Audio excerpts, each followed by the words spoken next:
আজকে সাইকেল নিয়ে বের হয়ে ঘুরতে ঘুরতে পর্যন্ত আসলাম। বাইরের কাছে দই আর দুধ খুব ভালো লাগে খেয়ে জিনিসটা।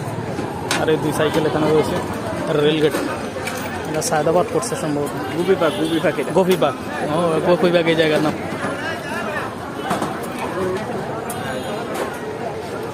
দোকানপাট আছে অনেক।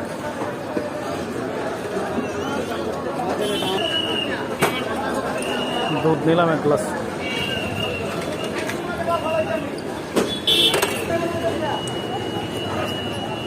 গোপীবাগ হয়ে আজকে সায়দাবাদ কমলাপুরের পিছন দিয়ে যাবো।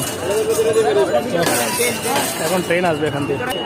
সাইকেলটা দেখে অনেকে জিজ্ঞেস করতেছে, এখনো প্যাকেট খুলি নাই।